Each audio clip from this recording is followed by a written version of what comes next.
예루살렘 성전 안으로 들어갔어요. 성전 안에 들어갔는데 뜰이 있는데 뜰에 제일 먼저 보이는 게 뭡니까? 그러니까 동쪽에서 일반적으로 들어가잖아요. 동쪽에서 들어갔어요. 그럼 제일 먼저 보이는 게 뭐예요? 번제단이 보이잖아요. 번제단이 보는데 거기 북쪽이라고 그랬습니다. 북쪽이니까 제가 보기에 오른쪽이에요. 오른쪽인데 거기다가 질투의 우상을 세운 거야, 사람들이. 자, 이게 지금 번제단이 어떤 데입니까? 번제단은요, 짐승들이 잡히는데요, 거기서 죽습니다. 그러니까 비명을 얼마나 지르겠어요, 그죠? 송아지 같으면 어떻게 할까요? 음메 하면서 송아지 살려 막 이랬을 거 아니에요. 양 같으면요, 야 하면서 양 살려 그랬을 거 아니에요. 그런데요, 피를 흘립니다. 그 다음에 고기를 각을 떠요. 그래서 그걸 태워갖고 하나님께 그 기름을 올립니다. 향기를 올려요. 그런 데입니다. 거기는 희생이 있는데요, 거기는 아주 울음소리가 있는 데고, 거기는 피가 있는 데입니다. 그런데 그 바로 옆에 북쪽에다가 질투의 우상, 뭘 어떻게 생겼는지 모르겠어요. 이걸 세웠다는 겁니다. 그 얘기는 뭐냐면, 야, 우리 뭐 꼭 그래야 돼? 우리 꼭 그렇게 울어야 돼? 우리 꼭 그런 식으로 피 흘려야 돼? 그러지 말고 우리 번제단 바로 옆에서 우리 이러면 돼 하고 막 질투하고 이런 거를 세웠다는 거예요. 사람들이 어디에서요? 성전 뜰 안에서. 어디에서요? 지금으로 따지면 교회 안에다가 그걸 세웠다는 겁니다. 그러니까 하나님이 에스겔한테 그걸 딱 보여주는 거예요. 북쪽에 그런 거 보여주는 거예요. 봐라, 너희들 질투의 우상이 어디다 세워졌지 않냐?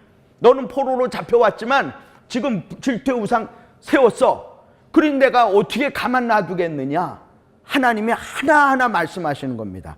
그 다음에 보면은 8장 7절에 보니까 8장 7절에 보니까 그가 나를 이끌고 뜰 문에 들어갔어요. 성전에 뜰 문이 있는데 내가 본즉 그 문에 그 담이 있는데 담에 구멍이 있어.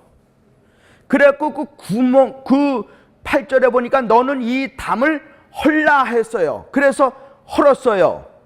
문이 있었어요. 그랬더니 그 문 안에, 자, 성전에 벽이 있는데 거기에 문이 있는데 그걸 다 헐고 보니까 그 안에 뭐가 있느냐면 10절에 보니까 내가 들어가 보니 뭐예요? 각양 곤충과 가증한 짐승과 이스라엘 족속의 모든 우상을 거기다가 그려놨어. 근데 그걸 누가 그렇게 섬기느냐? 11절에 보세요. 누가 섬겨요? 이스라엘 족속의 장로들 중에서 70인이 거기다 섬겼대. 그러니까 장로들 중에서 70인이라는 얘기는 아마도 우리가 보기에 그 사내들인 그 회원 70명, 70인의 장로들, 그거를 얘기하는 거 아니겠는가 이렇게 보여집니다. 그리고 그 다음에 사람 이름이 나와요. 11절에 두 번째 줄 보니까 사반의 아들 야하사냐도 나와요. 그 야하사냐가 누구냐? 아무도 모릅니다. 이 사람이 대제사장이었을 거다라고 생각을 합니다. 제가 보기에 일리가 있어요. 왜? 70인의 사내들인 회원이 있는데 요 사람들이 70인이에요. 그러면 가부로 하게 되면 35대 35가 되면은 결정을 못 하잖아요. 그래서 그 해에 대제사장이 한 명 더 들어갑니다. 그래서 71명인데 그 사람 이름이 야하사냐이기 때문에 이 사람이 대제사장인데, 이 대제사장도 그 성전에 그 문에 들어가서 벽을 헐고 딱 보니까 문에 들어가서 각종 아주 가증한 짐승들, 곤충들을 놓고 거기다 우상을 섬기는 거야. 지금 교회 안에 이렇게 이상한 데 가서 자기네들이 막 계획하고 자기네들이 뭐 이렇게 하고 막 어떻게 하고 이런 경우가 종종 있다는 겁니다. 그것이 옛날 예루살렘 성전만 그랬던 것이 아니라 지금 한국 교회도 그렇고 지금 미국 교회도 그렇다는 거예요. 이런 상태에서 하나님이 가만 놔두신다면 여호와가 아니라는 거예요. 고칠 거 고치라 이 말입니다. 그죠? 그 다음에 또 누가 나오느냐면 14절에 보면 그가 즉 예수님이 나를 데리고 여호와의 전으로 들어가는 북문에 이르시되 보니 거기에 여인들이 앉았어.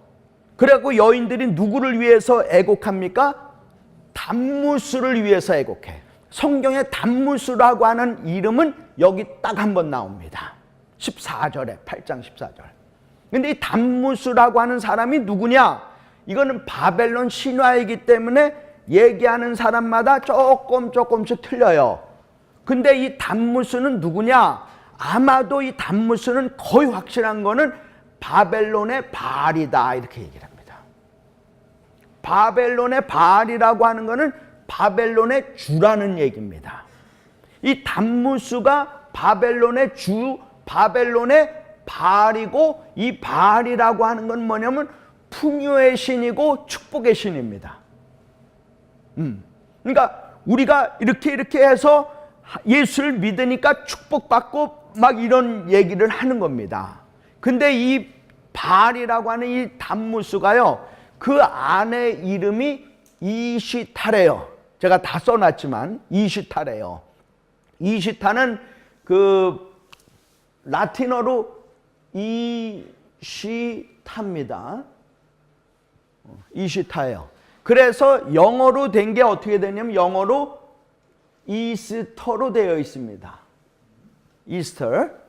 그러니까 라틴어로 이시타고 영어로 이스터예요.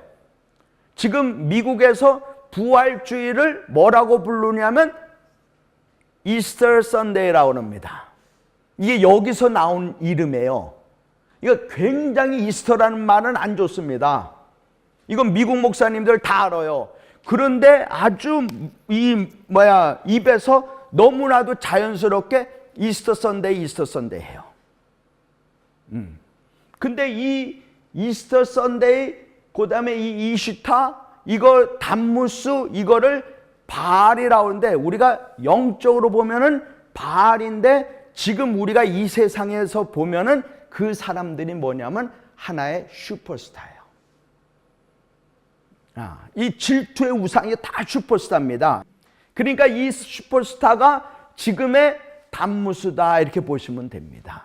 그를 위해서 여인들이 막 애곡하고 다시 이 세상에 와서 더 우리한테 더 축복해주고 우리를 더 잘 살게 해달라고 이렇게 바알이요 이런다는 거예요. 봐라, 이스라엘 여인들이 단무스한테 숭배하지 않느냐, 이런 상태에서 내가 어떻게 너희들을 축복해주냐, 못해주겠다 이 말이에요. 엄청납니다. 그죠? 그 다음에 우리 16절 보면, 자 이제 단무스는 여인들이 애곡했고 16절에 보니까 그가 또 나를 데리고 여호와의 성전 안뜰에 들어가시니라. 즉 계속 성전 안이에요. 그죠? 성전, 여호와의 성전문 곧 현관과 제단 사이에 약 25명이 여호와의 성전을 이제 등졌어. 여호와의 성전 안에서 여호와의 성전을 딱 등지고 얼굴을, 낯을 어디로 향해? 동쪽으로 향했고 동쪽 태양에게 뭐 했어요? 예배했어. 25명이라서 약 25명. 아마도 25명이기 때문에 24장로 플러스 대제사장 이렇게 보여집니다. 아주 종교 지도자야. 그 교회 지도자야. 이 사람들, 장로들과 대제사장이 합쳐갖고 얼굴을 성전에서 등지고 동쪽 태양을 보고 예배하고 경배하게 됩니다. 이러니 하나님이 어떻게 내가 너를 축복해 주겠느냐 이거야. 축복만 구하지 말라 이 말이에요. 거룩하고 하나님 앞에 올바로 서는 그런 모습이 되어라. 뜯어 고쳐라. 그 모습이 되어야 너를 내가 축복해 주고 여호와 산마로 함께 하시겠다. 이 말씀이나 동일해요. 그죠? 그리고 우리 9장 4절에 보면 이마에 표를 그려라 그랬습니다. 이마에 표를 그리고 이마에 표를 있는 사람은 하나님이 절대로 손대지 못하게 합니다. 이마의 표는 우리가 두 가지로 봅니다. 하나는 성령께서 우리에게 이마에 성령께서 인치십니다. 그죠? 그게 있어요. 그 다음에 또 우리 이마에 또 인치는 못된 놈이 하나 있어. 그것이 계시록에 보면은 적그리스도라고 하는 놈이 우리한테 딱 이마에 표를 내게 돼 있어요. 근데 그 표가 몇이래요? 숫자가 666이 아니고, 그 숫자는 뭐냐면 666이 아니고 666입니다. 그러니까 666하고 666하고는 같을 수가 없어요. 왜냐하면 666이라고 하는 거는 이렇게 써도 666입니다. 그죠? 6이 3개가 있는 게 666이야. 그러나 666은 뭐예요? 하나, 둘, 100, 200, 500, 600, 650, 660, 665, 666 이겁니다. 그런데 이마의 표를 받았어. 즉 성령의 표를 딱 받은 사람은 이거는 내 자녀다. 절대로 해하지 말라. 얘는 내 자녀다. 절대로 손대지 마라. 하나님의 보증을 하는 겁니다. 그래서 하나님은 이마에 표 있는 자는 절대로 하나님이 보호하시고요. 그래서 이렇게 많이 이 유대인들이 그냥 성전에서 뭐 단무수도 섬겨 여인들이, 그 다음에 25명이 막 뭘 섬겨, 그 다음에 70인이 말이야 아주 그냥 희한한 곤충을 막 섬겨, 막 이러니까 하나님이 그냥 아유 나 너희들 보기도 싫어. 그래서 10장 18절에 보니까 여호와의 영광이 성전 문지방을 떠났습니다. 자, 우리 하나님의 영광이 떠났으니까 더 이상 할 말이 없잖아요. 그죠? 그래서 11장에 보니까 예루살렘이 이제 심판을 받습니다. 그죠? 그 다음에 12장에도 보니까 또 그렇게 포로가 될 것에 대한 상징 행위가 그렇게 나와 있고요. 그 다음에 13장에는 거짓 선지자의 종말이 나오는데, 거짓 선지자라고 하는 것은 누구냐? 13장 3절에 보니까 주 여호와의 말씀에 본 것이 없이 자기 심령을 따라 예언하는 자가 어리석은 선지자래. 그러니까 거짓 선지자, 이 어리석은 선지자는 누구냐면 하나님의 말씀을 제껴놓고 자기 마음대로 자기 심령에 의해서 내가 생각하기에는 이런 것이 그렇게 예언하는 사람들이 거짓 선지자라는 거예요. 근데 그 거짓 선지자가 말하는 것이 굉장히 우리를 아주 귀를 아주 혹하게 만들게 되어 있습니다. 그렇지 않으면 거짓 선지자가 아니지. 그죠? 그래서 우리 옛날에 말씀드렸던 우리 고린도전서 14장에 보면은 3가지 은사가 나오잖아요. 그죠? 그래서 하나는 방언의 은사가 나옵니다. 방언이 나오고, 그 다음에 예언이 나와요. 그죠? 예언이 나와. 근데 우리가 공예배에서 방언도 필요해. 방언도 필요한데 방언은 어느 때 필요하냐? 공예배 때. 이거는 반드시 방언 통역하는 자가 있을 때만 공예배 때 방언을 쓰라 이 말이에요. 그리고 방언은 보통 개인이 할 때는 얼마든지 하라 이 말이에요. 그러나 공예배 때는 방언을 뒤에서 백업 해주는 은사가 뭐냐면 그것이 통역이라는 거예요. 그러니까 통역의 은사를 받은 사람이 없어. 그럼 공예배 때는 방언하지 마라. 남을 가르칠 때 방언하지 마라 이 말이에요. 괜히 잘난 척하고 방언하지 마라 이 말이에요. 누구든지 다 방언하느냐? 아니라는 거예요. 하나님이 보시기에 합당한 자에게 그 사람한테 방언을 주시게 돼 있지, 모든 사람한테 방언 준다는 건 아닙니다. 그리고 이거 방언에는 통역이 있어야 돼. 그 다음에 예언에는 어떤 사람이 있어야 되느냐면, 예언은 백업할 수 있는 것이 분별이 있어야 됩니다. 분별. 그러니까 분별은 뭘로 분별이 되느냐면 하나님의 말씀에 비추어서 그것이 맞다라고 하는 그 분별이 있는 것이 참 선지자라는 얘기예요. 거짓 선지자는 자기 심령에 따라서 하나님의 말씀과 관계없이 자기 마음대로 예언하는 사람을 바로 거짓 선지자고 그렇습니다. 그래갖고 이런 사람들은 13장 10절에 보니까 맨 끝에 보니까 이 담을 쌓을 때 그들이 뭐예요? 회치를 했어. 담에다가 회치를 한 거예요. 거짓 선지자는 그 얘기입니다. 그러니까 아주 회치를 했기 때문에 멋있어. 겉으로 보기에는 멋있어. 문제가 전혀 없어. 그것이 거짓 선지자라는 거예요. 그래서 거짓 선지자는 우리가 분별하는 것밖에 없는데, 분별은 무엇으로 되어지냐면 내가 말씀을 읽어야 돼요. 내가 말씀을 읽어야지. 예를 들어서 옛날에 한 20년 전에 미국 사람인데 펄스 콜레라고 하는 박사가 내가 본 천국이라고 하는 그런 책을 전했습니다.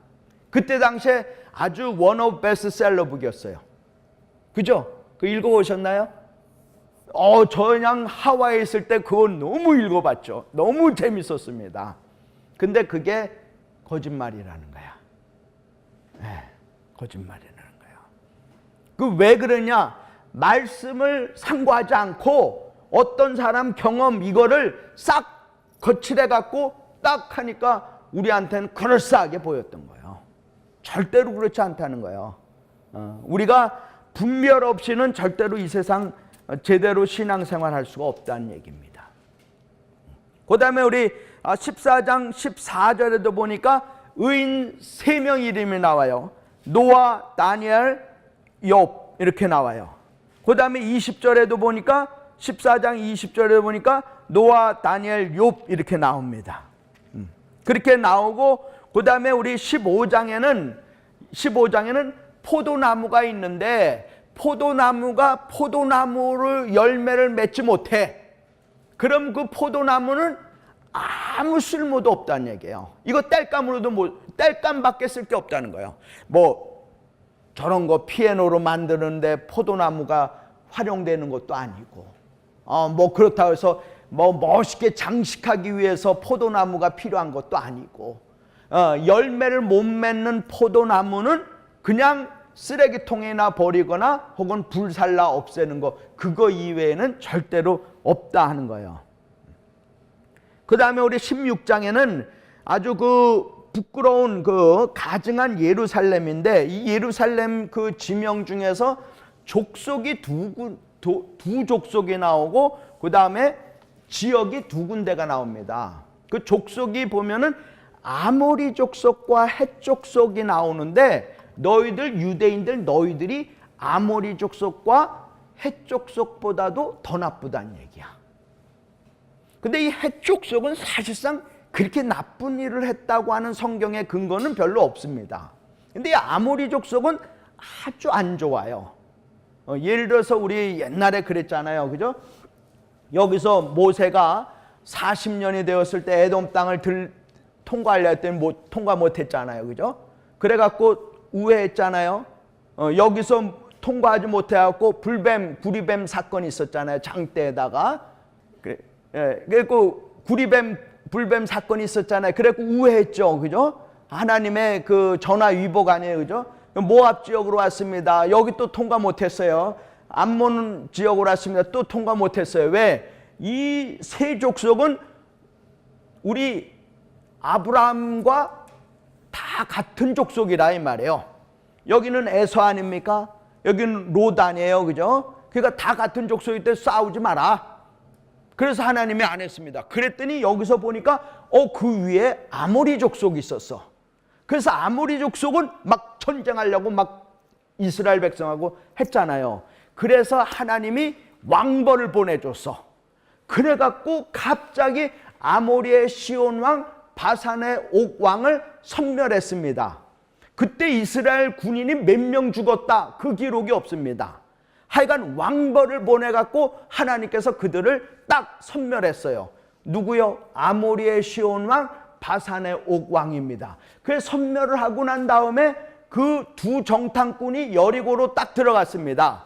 그랬더니 거기 누가 있었어요? 기생 라합이 있었어. 그래 기생 라합이 딱 보니까 와, 야, 나는 너희 하나님이, 그 두정탐꾼한테 그렇게 신앙 고백하잖아요. 나는 너희 하나님이 여기서 아모리의 시온왕 바산의 오왕을 섬멸했고 홍해를 갈라서 왔고 출애굽했고 광야에서 다 이렇게 했는데, 난 너희 하나님을 그 역사하신 것을 내가 귀로 들으니까 내 마음이 녹아서 당신의 하나님이 상천하지에 하늘에서도 하나님이요 땅에서도 하나님이다 라는 거를 신앙 고백을 했습니다. 그 신앙 고백을 해서 결국 기생 라합 가족이 전부 다 구원함을 받았잖아요.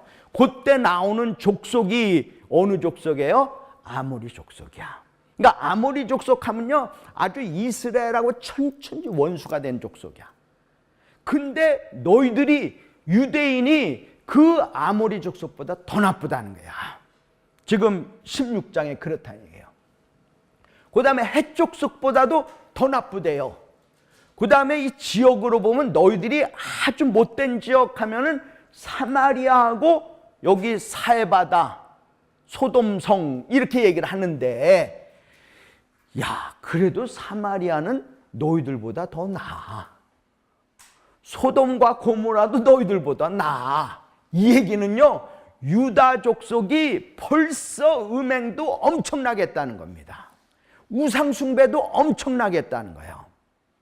하나님이 왜 아브라함을 그 400년 후에 그 후손들이 가나안 땅으로 돌아오게 해주시느냐? 그거는 아모리 족속의 죄가 아직도 가나안 지역에 팽배하게 돼 있지가 않았어. 가득 차지가 않았어. 그래서 하나님은 아브라함한테 400년을 기다렸다는 거예요. 400년을 기다려야 여기에 아모리 족속의 죄가 아주 팽배해지는 거예요. 그래서 그때 이스라엘 백성들을 요단강을 건너서 오게 해주겠다는 거예요. 그래서 와갖고 무엇을 하느냐? 유대인들은 우상을 다 없애라 이 말이에요. 음행을 다 삼가하라 이 말이에요. 그런데 너희들이 지금 사마리아하고 이 소돔과 고모라보다 더 악했다는 거야. 문제가 굉장히 심각하다는 겁니다. 너희들이 그냥 그런 상태가 절대로 아니라는 거예요. 너희들이 아모리와 헷 족속보다도 더 악한 놈들이고, 그 다음에 너희들이 제일 싫어하는 사마리아와 소돔보다도 너희들 예루살렘이 더 병들었어. 더 녹이 슬었어. 더 죄가 많다는 거예요.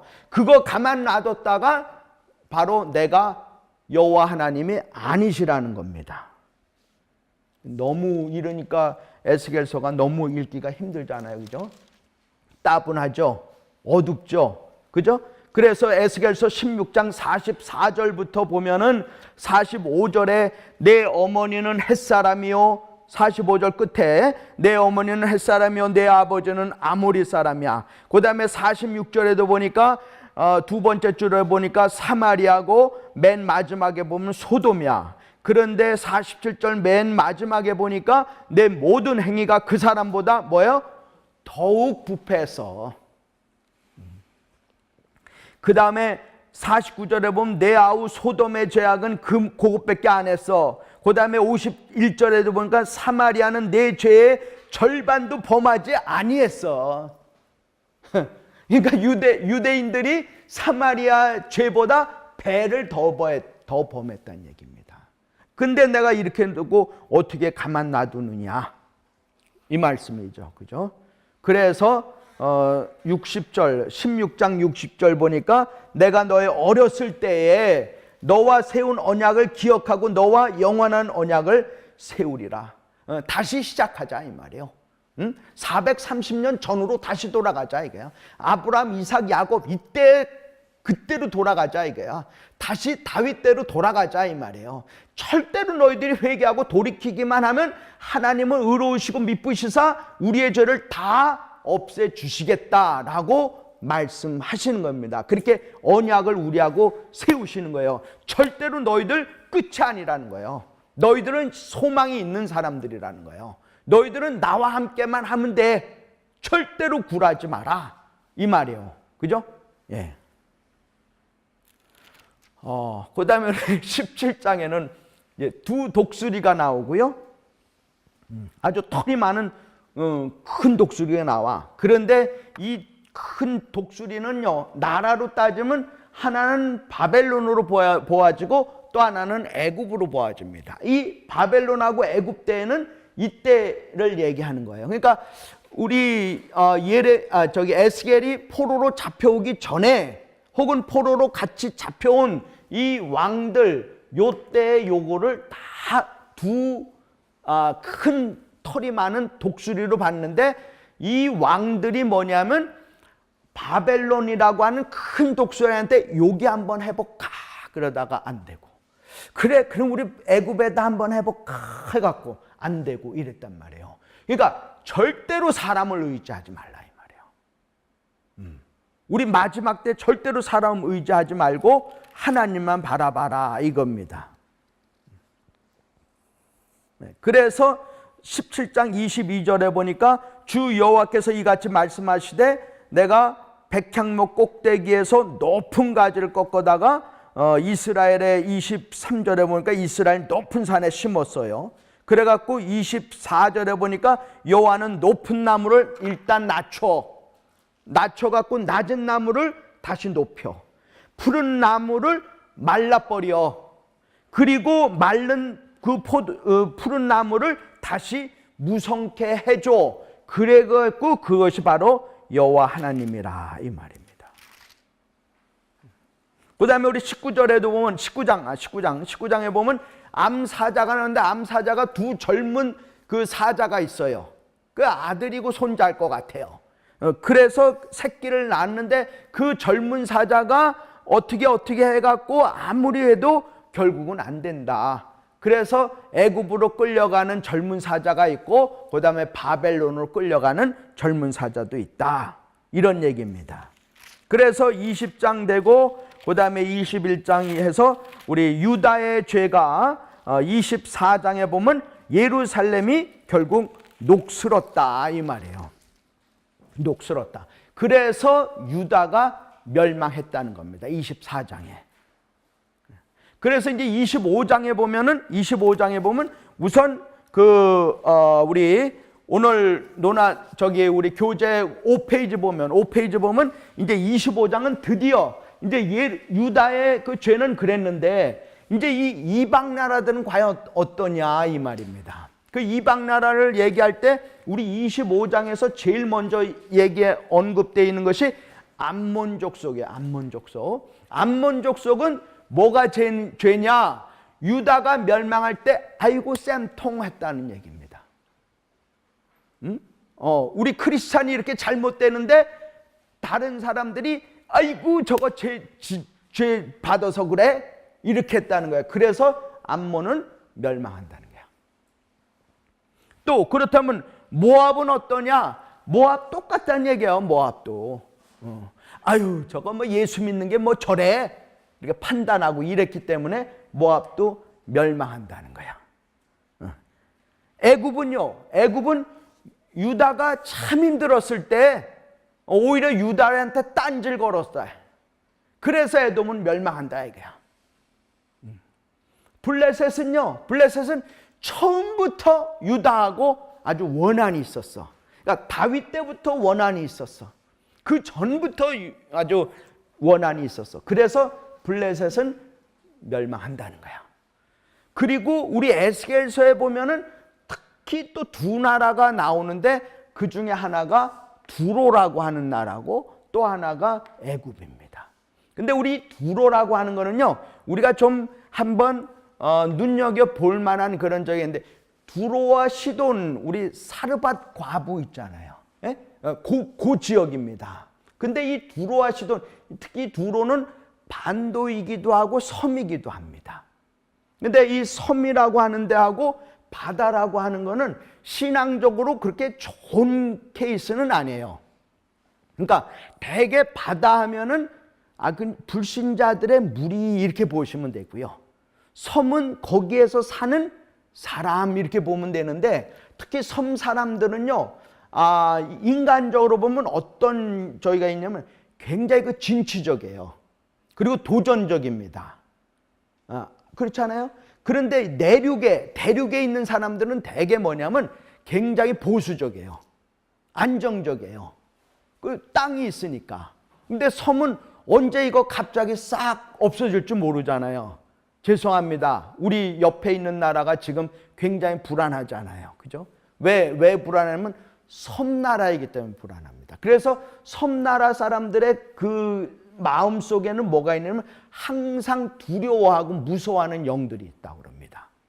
그래서 그 사람들이 진취적이긴 하지만 자꾸 대륙으로 오려고는 하지만은 그 사람들이 그 불안한 것 때문에 무서워하는 영 때문에 결국 그 사람들이 우상숭배하는 거예요. 그래서 섬 사람들이 되게 우상숭배를 많이 합니다. 우리나라 제주도도 삼다도라고 하지만은 거기에 우상이 그렇게 많다고 그러잖아요. 그래서 복음이 들어가야 그렇게 힘든 곳이 제주도라는 거 아닙니까? 근데 두로가 마치 그런 거예요. 근데 이 두로 사람들이 상당히 진취적이에요. 그래서 다윗, 솔로몬 그 이후에 두로가 상당히 번영했다고 합니다. 그래갖고 이 두로가 이 지중해를 거의 석권을 했대요. 그래서 성경에 보면 이 두로에서 다시스라고 하는, 다시스는 지금 스페인을 얘기하고요. 다시스는 그 지중해 스페인이 끝 아닙니까? 그래서 이때 당시에 지중해에서 보기에 땅 끝이라고 하는 거는 어디냐면 여기에 스페인 다시스입니다. 그러니까 우리 그 요나라고 하는 선지자가 니느웨에 가서 복음을 전해야 되는데 어디로 갔어요?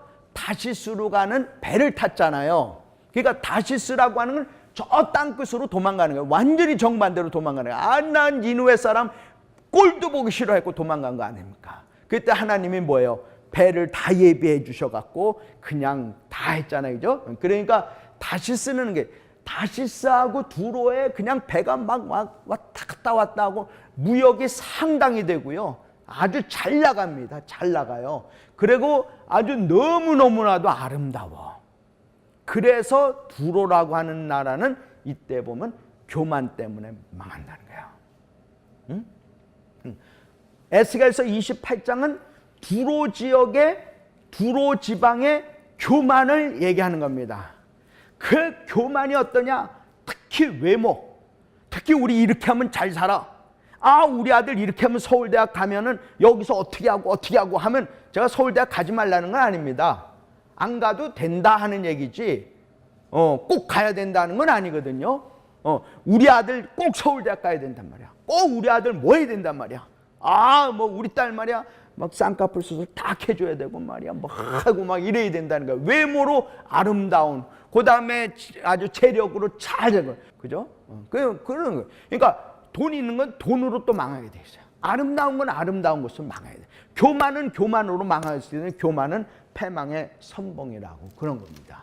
그죠? 그래서 두로가 보면은 뭐 여기저기서 아주 두로가 그렇게 되고, 그 다음에 특히 보면은 28장 13절에 보니까 12절에도 보면 너는 12절 28장 12절 끝에서 두 번째 줄 보니까 너는 완전한 도장이었어. 이 완전한 도장이라고 하는 거는 아주 모델인데 퍼펙트한 모델이야.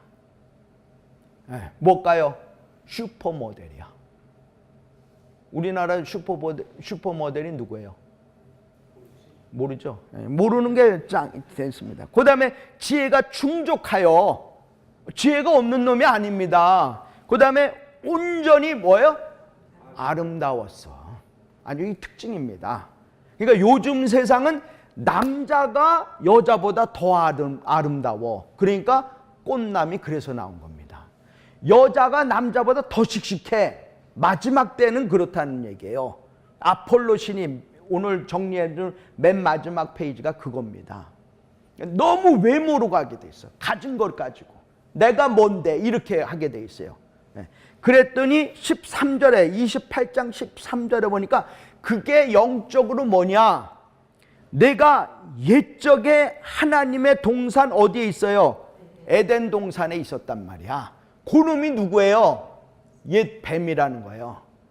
영적으로 옛 뱀, 아담과 하와를 유혹해갖고 결국 범죄하게 된 그 옛 뱀이 하나님의 에덴 동산에 있었죠. 그놈이 그렇다는 얘기예요. 그러니까 두로와 사탄은 성질격 혹은 외모나 모든 욕심이 똑같다는 겁니다. 그래서 사탄을 두로 지역으로 그대로 비유한 거예요. 이사야 14장에는 그것이 바벨론으로 비유가 된 거죠. 그죠? 사탄이. 28장은 그렇기 때문에 옛 하나님의 동산 에덴 동산의 옛적에 있었던 그놈이 두로 너하고 비슷하고 똑같다 이 말이야. 비유가 된 겁니다. 그래서 그놈도 사탄 그놈의 자식도 망하게 돼 있고 두로 너희들도 망한다 이 말이에요. 그러니까 절대로 외모 가지고 하지 마라 이거야. 14절에 보니까 28장 14절 너는 기름 부음을 받고 지키는 뭐예요? 그룹이야. 두 번째 줄에 보니까 내가 하나님의 성산에 있어서 불타는 돌들 사이에 왕래했어. 내가 지음을 받던 날부터 내 모든 길에 완전하더니 마침내 내게서 불의가 드러났고 16절 두 번째 줄 보니까 그것이 내가 범죄한 거고 17절에 보니까 내가 아름다움으로 마음이 교만해졌고 내가 영화로움으로 내 지혜를 더럽혔고 내가 너를 땅에 던져 왕들 앞에 두어 그들의 구경거리가 되게 하겠다는 거예요. 그러니까 이 교만이라고 하는 거요, 이 외모를 가지고 모든 걸 평가하는 거, 이거 얼마나 위험하고 얼마나 하나님이 싫어하시는가. 그게 바로 사탄이라고 한 거, 그것이 바로 두로라는 거예요. 그러니까 우리가 절대로 없다고 그래서 낭망하지 마세요. 내가 배우지 않았다, 괜찮습니다. 우리가 배우지 않았으면 지금이라도 배우면 돼. 저는 뭐 지금 공부 안 하는 줄 알아요? 얼마 전에 우리 조카가 우리 집에, 미국에 우리 집에 왔었어요. 그랬더니 이모부는 맨날 공부만 한대. 그 듣기가 괜찮더라고요. 우리 이종수 장로님한테 물어보세요. 이관호 목사, 쟤는 공부 하나도 안 하고 맨날 놀기만 했다고 그럴 거예요. 또 여기선 또 아멘은 안 하지. 뭐 우리 친구들한테 물어보세요. 이관호 하면은 쟤 맨날 놀기만 했어. 근데 제가 지금 공부할 수 있다고 하는 게 얼마나 은혜입니까?